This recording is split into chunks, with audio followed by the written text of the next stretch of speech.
Attendez, non, papa. Besoin là, nous allons faire l'exercice là bien rapide. Ok? Nous allons essayer d'imaginer à qui ça, un monde qui sans visage semblé. Mon femme? Ouais? Ok. On avance. Et supposons que vous avez un monde ça en face, sauf que vous courir. En tout cas, vous avez besoin de répondre. On avance toujours. Supposons que monde ça avance vers vous, même la vie par là. Vous quittez par là, vous bien courir. Beaucoup besoin de répondre toujours. Beaucoup besoin de répondre. Et supposons que monde ça, il avance par là, il vient vers nous. Vous pas acheter la main bien. Ça fait. En tout cas, nous tous connaissons la réponse à vous, c'est non. Pas fond mettre, c'est courir. Run.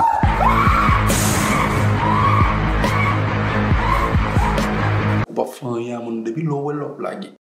Run.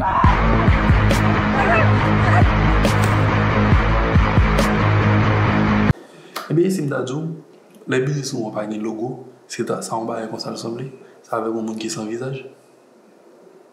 So, c'est même genre pour client yo. Des business où un logo, yo pas faire confiance. Son business qui est friand, yo pas acheter dans main, il pas carter, on pas faire comme. Ils vont faire comme. Pas un business. OK, si toutefois, ou sont entrepreneur, ou avez des difficultés dans la vente, et ou avez un problème, ou pas faire quoi, ou pas convertir client, etc. Il est possible pour un problème logo. Il est possible. Et un problème logo, pas veut dire qu'on pas un logo. Ça un logo, mais il n'est pas bon, il n'est pas quartier public cible là, il n'est pas assez belle, il n'est pas fait avec stratégie pour l'attirer client. OK? So, moi, concernant ça, je vais des vidéos ça pour là. Dans la vidéo, ça, si vous regardez la même, c'est pendant 30 minutes, on va comprendre comment pour faire un logo pour business. OK? So, on a besoin de 30 minutes dans le temps, nous allons regarder avec comment on va faire un logo.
nous pratiquement arrivés dans la fin de vidéo. Je vous dis merci parce que vous avez été aussi longtemps, pendant 30 minutes avec moi, ça veut dire pile bagay pour moi. Je vous dis merci pour ça. Et si vous avez apprécié cette vidéo, pour mon pouce, etc. Et abonnez à la chaîne là tout. Et puis, pas oublier de suivre sur tous les réseaux sociaux, Facebook, Twitter, LinkedIn. Ok. Restez connecté avec ma pote en pile valeur pour nous. Et puis, activez la cloche là pour ne pas rater rien. Ok. C'est pour nous, notre travail. So, m'a toujours porté contenu pour nous. N'a pas dit.